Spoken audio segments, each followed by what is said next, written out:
The Song Beyond the Page, Chapter 3, Varrow Burns. For a long moment, there was nothing but darkness. Then Willow opened one eye. Ha! See? Nothing's on fire. She stretched, brushing dust from her cloak.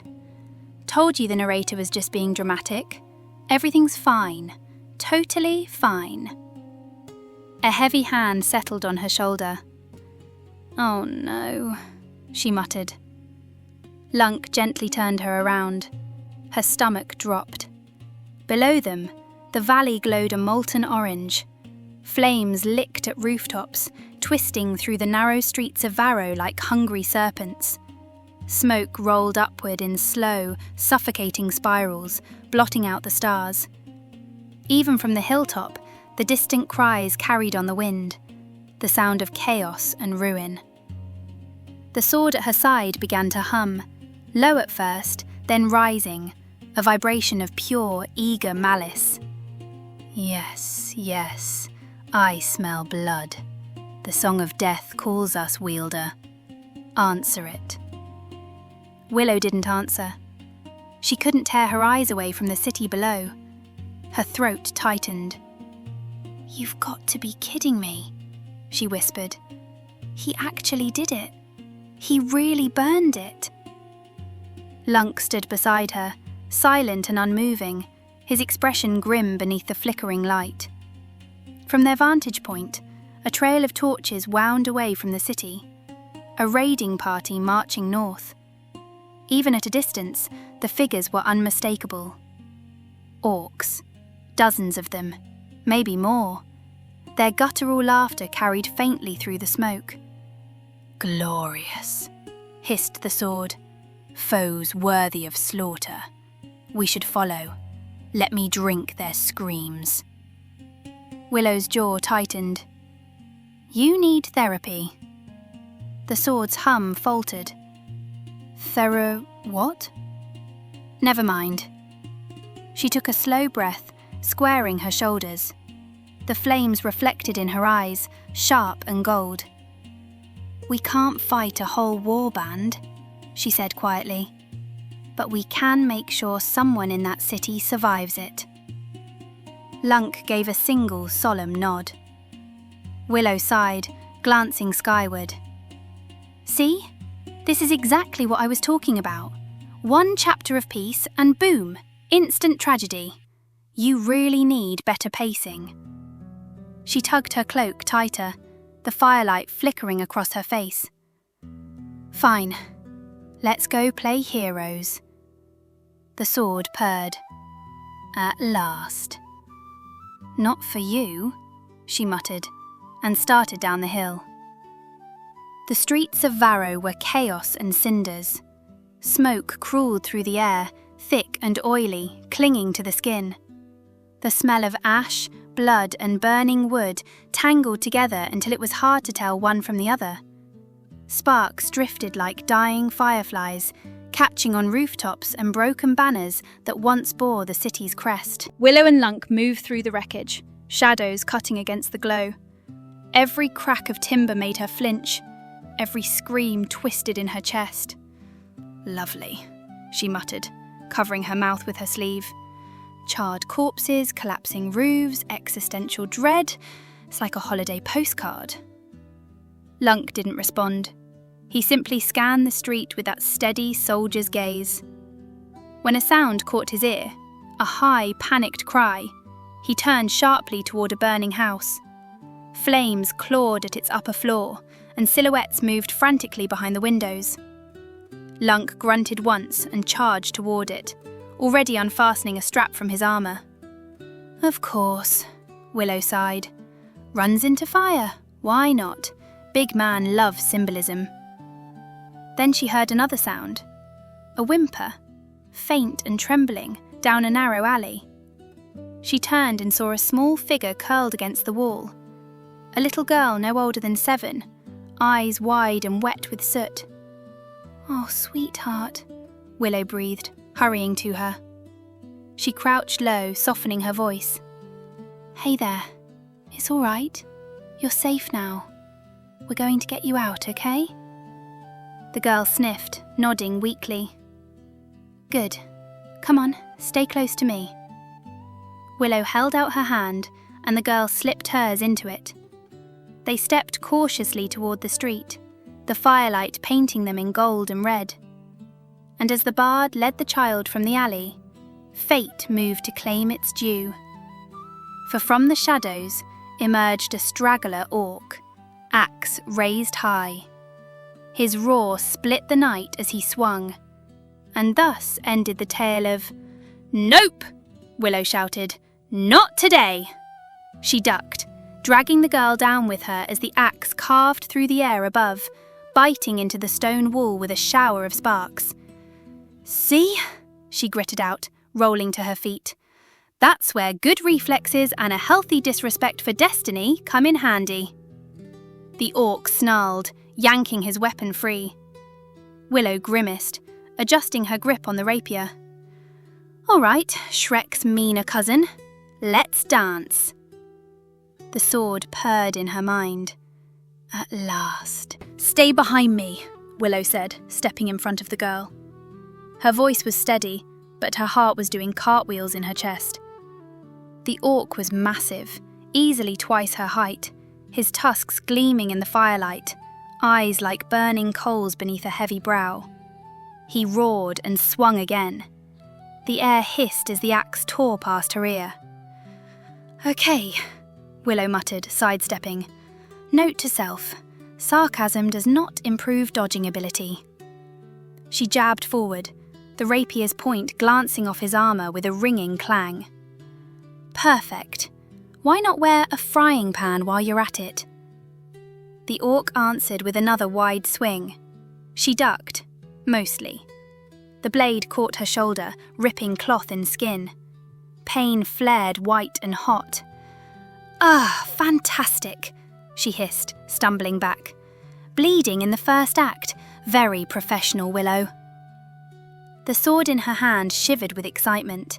"Yes, taste his heart. Let me sing through him." "Not helping," she snapped, parrying another blow. The impact rattled up her arm. "You're supposed to be enchanted, not encouraging." The orc pressed forward, relentless. Each swing drove her back another step toward the alley wall. The ground was slick with ash and blood, someone's, possibly hers. She ducked, rolled, narrowly avoiding another crushing strike. "Why couldn't my mother have named me something simpler?" she grunted, scrambling to her feet. "Mary, maybe, or Sue. Mary Sue, that would have made this so much easier." She lunged, the rapier sliding between plates of armour at his side, but the blade bit shallowly. The orc roared, spinning and slamming her backward into the wall. The breath fled her lungs. "Stars and clichés," she wheezed. "That actually hurt." The sword pulsed in her grip, its voice a fevered whisper. "Let go, little bard. I will finish this." "Not a chance," she spat, pressing a shaking hand to her bleeding shoulder. "If anyone's doing dramatic finales around here, it's me." The orc advanced again, his axe raised high. The flames behind him turned his silhouette into a monster cut from nightmare. Willow braced herself, vision swimming, her pulse pounding in her ears. The little girl whimpered from behind a toppled crate. "Yeah," Willow murmured, tightening her grip. "I know, kid. I'm working on it." And as the next blow fell, she met it head-on, steel screaming against steel. The orc came in again, bellowing, his axe arcing toward her head. Willow ducked low, felt the wind of it shear through the air above her. She came up inside his guard, her rapier flashing. The blade found the narrow gap beneath his ribs and drove home with a wet, shuddering sound. For a heartbeat, neither of them moved. Then the orc's roar broke into a choking gasp. His massive body sagged, eyes wide and uncomprehending. The smell of iron filled the air. Willow twisted the blade and yanked it free. The orc collapsed, hitting the cobblestones with a heavy thud. Willow staggered back, panting, sweat and soot streaking her face. Her arm trembled from the strain, and her wounded shoulder burned with every heartbeat. "Okay," she gasped, lowering the sword. "That was not my best work. But hey, still breathing, so points for effort." The sword hummed, pleased. His heart was black indeed. "You did well to end it." "Thanks," she muttered, wiping blood from her cheek. "Now if we could just..." A shadow fell over her. Another orc, taller than the first, its armour slick with blood and ash. Its tusks gleamed in the firelight as it raised its axe high above her. Willow blinked, too tired to move, too slow to care. "Oh, come on," she breathed. "That's not fair, I just..." A flash of steel. The axe never fell. A sword point burst through the orc's chest from behind, gleaming red in the firelight. The creature let out a strangled sound and crumpled forward, dead before it hit the ground. Willow blinked. "Lunk!" He stood there, massive and unshaken, 3 soot-covered people draped across one shoulder, 2 adults and a coughing child, while his free hand wrenched his sword from the fallen orc's back. He grunted once. Willow managed a tired grin. "Remind me to thank you later, big guy." She sheathed her rapier, wincing at the movement, and turned toward the alley. The little girl peeked out from behind the crate, eyes wide and tear-streaked. "Hey, kid," Willow said softly, holding out her hand. "Told you I was working on it, didn't I?" The girl hesitated, then ran to her, burying her face in Willow's cloak. Willow scooped her up and followed Lunk through the wreckage, weaving between the burning shells of homes and fallen beams. They went back 7 times. Each trip into Varrow's ruins blurred into the next. Smoke, firelight, screams, and the heavy press of heat. Lunk moved like a ghost through the chaos, steady and unstoppable, carrying the wounded 2 and 3 at a time. Willow followed wherever she could, her throat raw from shouting, her hands blistered from dragging broken doors aside and hauling people out of the rubble. By the 7th run, her legs felt carved from stone. Her lungs burned with every breath, and the world swayed whenever she stood still too long. Outside the city, the survivors had gathered in a wide clearing ringed by blackened trees. The fire's glow painted their faces in dull red light, a living reflection of everything they'd lost. Mothers clutched children. Old men stared at the flames in silence. The sound of weeping mingled with the distant crackle of the city still burning. Willow moved among them, half stumbling, half dreaming. She knelt beside a man whose arm was charred nearly to the bone and began to hum. The melody was soft, tired and fragile, but it carried through the smoke.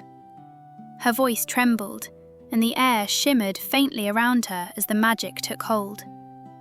The man's breathing steadied. The colour returned to his face. "There, see? Nothing a good song can't..." Her knees gave out. Before she could hit the ground, a pair of arms caught her. "Lunk, put me down," she said weakly. "I'm not done. There are still..." He didn't respond. He just carried her across the clearing, ignoring her protests as easily as he'd ignored the flames. Survivors stepped aside as he passed, their eyes following the soot-streaked bard whose song had carried through the fire. "Seriously," Willow mumbled, trying to push at his arm. "I can still... Lunk, I swear, if you..."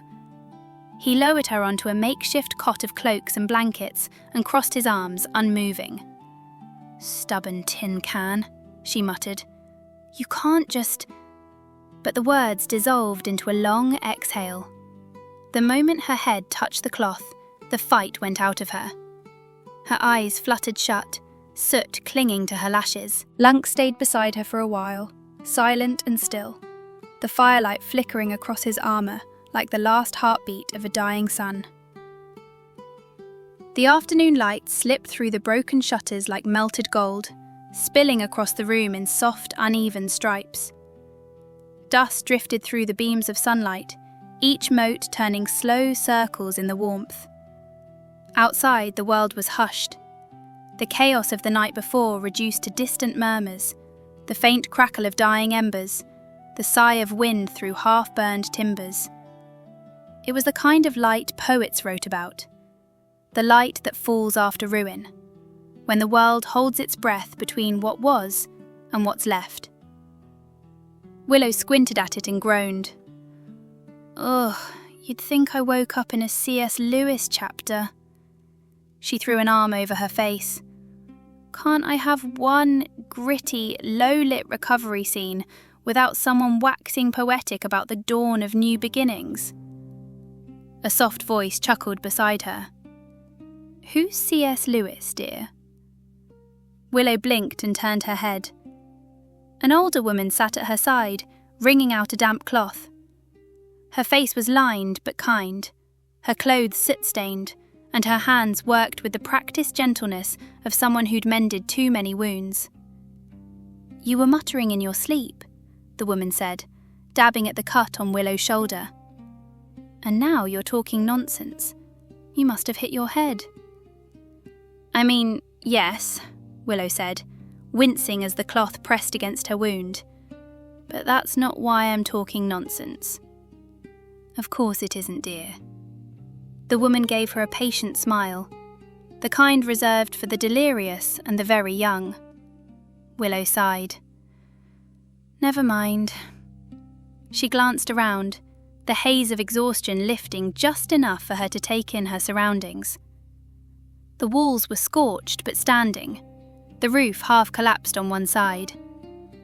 The air still smelled of smoke and wet ash, but the fire hadn't reached this far. Where's Lunk? She asked. Out helping the men, the woman said, dipping the cloth into a bowl of cooling water. They're putting out what's left of the fires. I expect he'll be back soon. You should rest until then. Willow frowned. Wait, so we're back in the city? The woman nodded. This was the old storehouse. It's one of the few places that didn't burn clear through.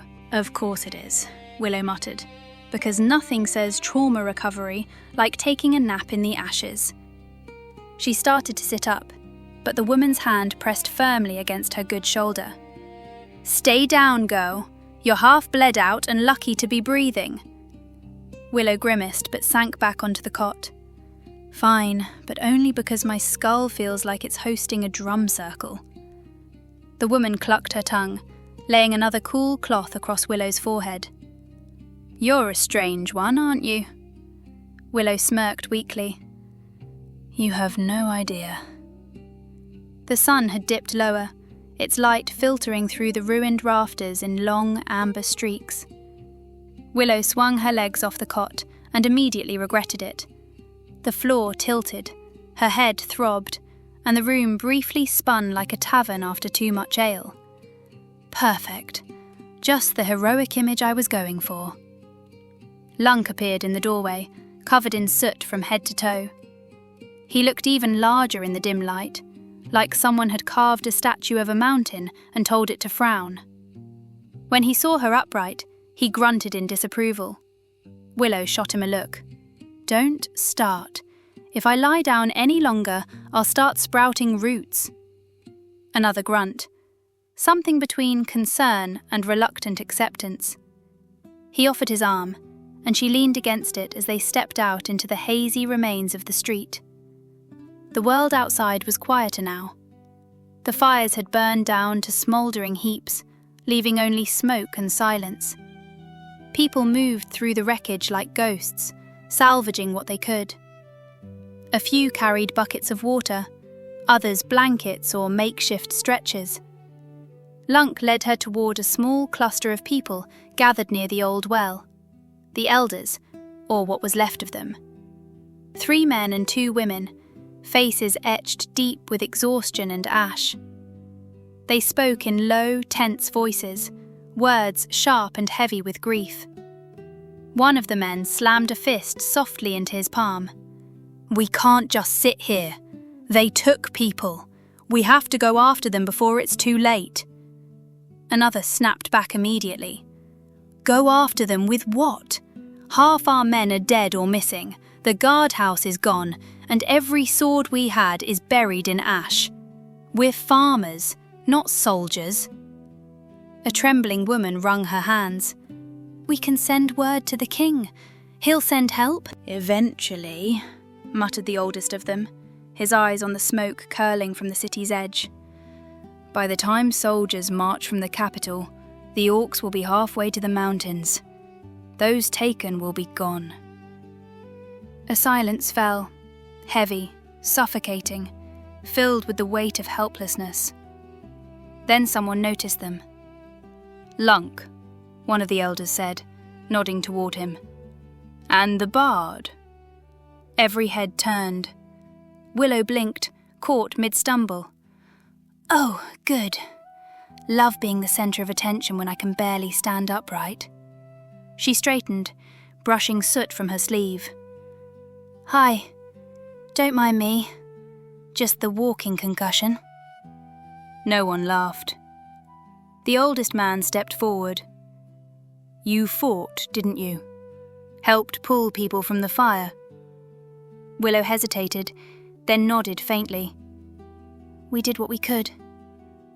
The man's eyes lingered on her rapier, the cursed blade still sheathed at her hip, before returning to her face.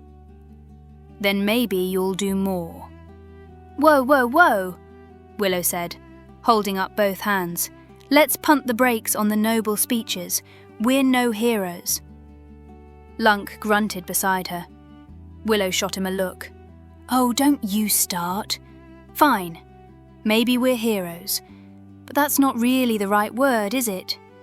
Adventurers? Opportunists? Unlicensed problem solvers? I don't know, I'm still workshopping it." Her voice dropped as she gestured toward the elders. "Either way, we can't fight an entire band of orcs by ourselves. Have you seen how big they are? That's not a battle, that's suicide with extra steps." She reached into her cloak and pulled out the sealed letter, its wax seal still faintly shimmering. "Besides, we've got other business. We came here to deliver this to someone named Kale." She frowned, turning the envelope in her hand. "Got it from a very suspicious stranger back in Chapter 1. The elders exchanged bewildered looks. "Never mind," Willow said quickly. "Point is, delivery first, orc slaying never." One of the elders cleared his throat, the sound rough as gravel. "Kale," he said quietly, "was taken when the fighting started. He tried to hold the north gate. The orcs dragged him off alive." Willow stared at him for a moment, then dropped her arm with a sigh. Of course he was, because why make anything simple? She rubbed her temple. "All right, let's say we do go after them. We're going to need help." Her gaze swept over the gathered townsfolk. "So," she said, forcing cheer into her voice, "who's feeling brave, stupid, or both?" Silence. The crowd shifted, eyes darting away. Somewhere a beam creaked. Willow folded her arms. "Anyone? No? Come on, people. Statistically, one of you has a death wish." Nothing. Then, from the edge of the ruined street, a voice piped up. "I'll go!" Everyone turned. A man stumbled out of the shadows, nearly tripping over a broken board. He straightened quickly, brushing soot from a long, tattered robe that might once have been blue. A crooked staff clattered against the cobblestones beside him, and, most notably, a long, obviously fake beard hung from his chin, the leather straps holding it in place glinting in the sunlight. Willow blinked. "Oh, great. A wizard. Fantastic." She tilted her head, squinting at the visible straps. And I'm guessing that beard's symbolic? The man beamed proudly. I am a practitioner of the arcane arts. Willow murmured under her breath. Right, and I'm the Queen of England. Willow stared at the self-proclaimed wizard for a long, incredulous moment. The man's beard strap gleamed accusingly in the sunlight. Right, she said finally. Thank you for volunteering, Mr. Fake Gandalf, but I was really hoping for someone with limbs that function and an actual relationship with reality. Anyone else? No? No takers? Silence. A crow somewhere in the distance gave a pitying caw. The wizard puffed up his chest, his fake beard swaying proudly. I am a wizard, a master of the mystic arts. Witness, if you dare, the power arcane. Willow folded her arms. Oh, this should be good. The man raised his hands dramatically, fingers wiggling as if trying to summon the winds themselves. He muttered something that sounded vaguely magical, but suspiciously like a grocery list read backwards. Then, with a grand flourish, he flicked his wrist. A small puff of grey dust drifted from his sleeve. It sparkled weakly in the sunlight, hung in the air for half a second, and then floated gently to the ground. He looked immensely proud of himself. Behold, the great and terrible Aldous the Stormbinder, Flame Tamer, Keeper of the Nine Winds, First Enchanter of the Forgotten Vale, and unquestioned Master of... Willow groaned and pinched the bridge of her nose. Why me? Before he could finish, a woman near the well gasped. Did you see that? He made smoke appear from nothing. Another spoke up, eyes wide. I think I remember him. Yes, he was there at the East Gate, wasn't he? I swear I saw him fend off a whole knot of orcs by himself. Willow's mouth fell open. You think you remember him? He just coughed out pocket lint. But the crowd was already murmuring, awe rippling through their soot-streaked faces. Someone even started clapping. The wizard spread his arms wide, basking in the attention. It is as they say. The great and terrible Aldous never falters in the face of darkness. Willow turned to Lunk, deadpan. Tell me I'm hallucinating. Lunk grunted. Yeah, me too. Willow pinched the bridge of her nose, exhaling slowly through her teeth. Fine, whatever. We'll take him.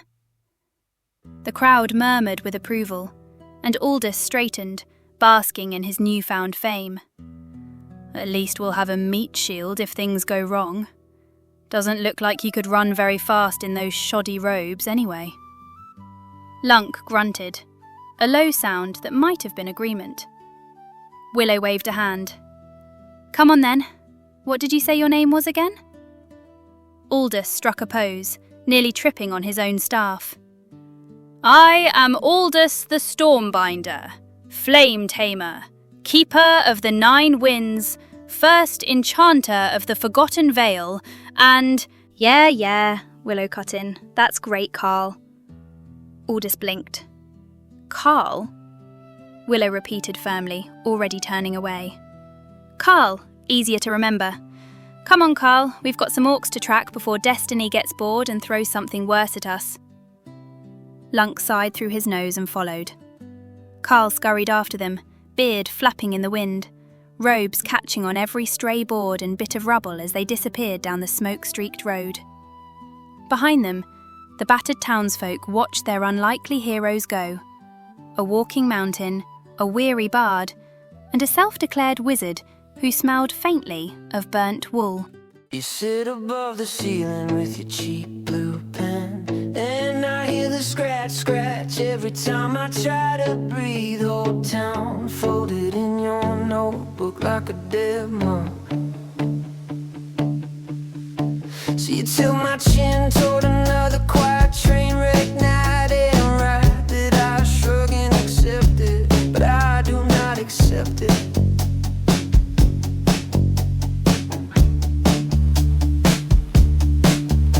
Streetlights buzz like hungover halos over my head. Parking lot sky wide open like a black mouth waiting. You say I was born to choke on these same 3 streets. Say I was caught for losing tickets and late apologies. You scribble that I smile and call it fate. I spit on the page and call it fake.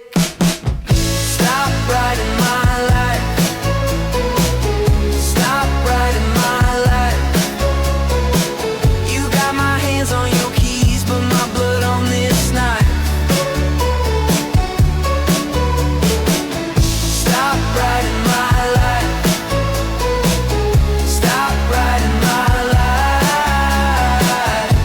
You say destiny, I say not tonight.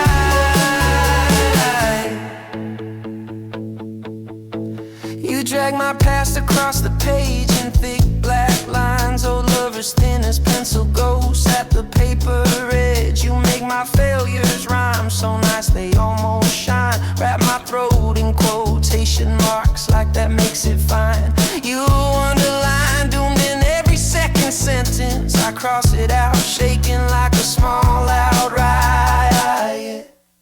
Tell me who edits you when you fall apart. Who erases your name when your ink runs dry? You think you are the law of gravity in this cheap paperback, but I am learning how to tear out chapters quiet and fast. Learning how to bleed right through your margins. Stop writing my life. Stop writing my life. You put a period down, I drag it into a knife. Stop writing my life. Stop writing my life. You say destiny, I say pick another line.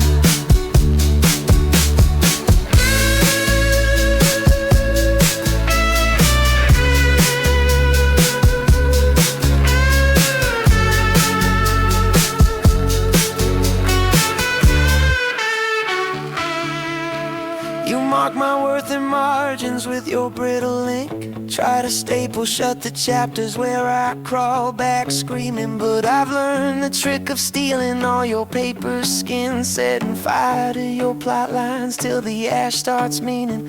You say I'm just a character you penned for pity, but I'm the footnote rising up to rewrite the city.